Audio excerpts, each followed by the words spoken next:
Hello दोस्तों, भीख मांगने वाली बूढ़ी महिला के दिल छू जाने वाली कहानी। तो चलिए स्टार्ट करते हैं आज की कहानी। हम सभी ने गरीब भिखारियों को दान दिया है। दान करना भी बहुत अच्छा है, लेकिन माने इस कहानी में किसी दस्तावेज की मदद करने का जो तरीका बताया गया है वह आपके दिल को छू जाएगा। तो आइए स्टार्ट करते हैं और आनंद लेते हैं। एक आदमी पैदल किसी रास्ते से जा रहा था। उसने देखा कि सामने एक बिजली के खंभे में फंसी हुई है कोई चिट्ठी, कागज फंसी हुई है और उसमें कुछ लिखा हुआ है। उसमें लिखा था कि कल इस तरह से अटके हुए 100 रुपये गिर गए हैं इस रास्ते में। मैं बहुत बूढ़ी हो चुकी हूँ और मुझे आंखों से स्पष्ट नहीं दिखता है। कृपया इस रास्ते पर कहीं भी अगर किसी को मेरे गिरे हुए 100 रुपये मिलते हैं तो कृपया उसे इस नंबर तक संदेश दें। उस पर पता लिखा हुआ था। नीचे दी गई लेखांकन को पढ़ने के बाद उस व्यक्ति का मन वहां जाने को समझ सकता है जिस आदमी को वो चिट्ठी मिली थी। उस व्यक्ति ने खाते को याद किया, यानी पता को याद किया और उसकी तरफ निकल पड़ा। वहां जाने के बाद जब उसने आवाज़ लगाई तो उसने देखा कि गली के आखिरी हिस्से में एक झोपड़ी है और वहां से एक बूढ़ी और लाठी के सहारे चलते हुए निकल रही है। वह आदमी जानता था कि बूढ़ी औरत वहां सभी रहते हैं और लोगों के साथ भी, लेकिन कोई ध्यान नहीं दिया। बूढ़ी औरत के आने पर आदमी ने उसे कहा कि माँ जी, मुझे तुम्हारे गिरे हुए 100 रुपये का नोट मिला था, यह रहे आपके 100 रुपये। यह कहकर उस आदमी ने बूढ़ी औरत को 100 रुपये दिया। बूढ़ी और उस व्यक्ति की बात सुनकर रोने लगी और बोली, बेटा, कल से अब तक लगभग 20-25 लोग मुझे 100 रुपये दे चुके हैं। मुझे ठीक से दिखाई नहीं देता, रीडिंग लिखना भी नहीं आता, वो पढ़ी लिखी नहीं थी। पता नहीं मेरी हालत देखकर मेरी मदद करने के लिए लोग ऐसा किया है।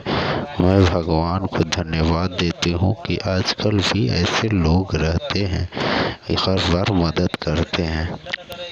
उस व्यक्ति के बहुत कहने पर उस बूढ़ी औरत ने उसे 100 रुपये को लिए, लेकिन उस व्यक्ति ने विनती करते हुए कहा कि सूरज जाने का समय, उस व्यक्ति से बूढ़ी औरत विनती की कि सूरज जाने का समय यह संदेश सुबह वहीं फेंक देना। न जाने मुझ पर दया करके ऐसा किया है। उस आदमी ने अपना सिर हिलाया और चला गया। इतना करने के बाद वो चिपकाने के लिए वो चिट्ठी लेकर वहां से निकला। थोड़ी दूर जाने के बाद लगा कि आदमी सोचता है कि वह ठीक उन 20-25 लोगों को जो बूढ़ी औरत के पास आ गए थे, वे भी उस बूढ़ी औरत ने संदेश भेजने के लिए कहा होगा। मतलब वही बूढ़ी औरत उन लोगों को भी संदेश भेजने के लिए कहा होगा, लेकिन किसी ने भी अभी तक उस औरत को माना नहीं किया है। तो फिर मैं कैसे इसे माना कर सकता हूँ, ये उस आदमी ने सोच रहा था अपने मन में। पर्चा लेकर रास्ते में जा रहा था, तभी उसके मन में ख्याल आ रहे थे। उस व्यक्ति के मन में उस व्यक्ति के लिए बहुत ही आदर आ रहा था जिसने इस तरह से बूढ़ी औरत की सेवा करने का रास्ता खोज लिया था। उस व्यक्ति के लिए उसका मन शुक्र से भर गया।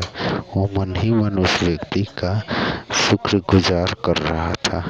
फिर क्या था, उस व्यक्ति ने भी खंभे में लगे उस संदेश को वैसे ही रहने दिया जाकर नया संदेश लेकर वो सेम टू सेम जैसे लिखा था वैसे ही जैसे खंभा में लगा हुआ था वैसे ही वो लगा दिया। दोस्तों, यह कहानी हमें सिखाती है कि हमारे मन में केवल कर्म करने की इच्छा को कोई तरह से मदद करने के लिए लाया जा सकता है। सिर्फ मदद करने की भावना होनी चाहिए। अगर हमारे अंदर किसी की मदद करने की इच्छा है तो हम किसी न किसी रूप में तस्वीरों की सेवा कर सकते हैं। जैसे बाकी लोग उस बूढ़ी औरत की हालत देखकर, उसकी स्थिति देखकर उसे मदद कर रहे थे, वैसे ही हम लोग भी मदद कर सकते हैं। एक कहावत कहा गया है दोस्तों कि कर्म तेरे अच्छे हैं तो किस्मत तेरी दासी है। आप लोगों ने सुना होगा ये कहावत कि कर्म तेरे अच्छे हैं तो किस्मत तेरी दासी है, सत्य तेरा अच्छा है तो घर में मथुरा काशी है। अगर सत्य तेरा अच्छा है तो घर में मथुरा काशी है। प्लीज़ दोस्तों, इस चैनल को सब्सक्राइब करें और लाइक शेयर कमेंट जरूर करें।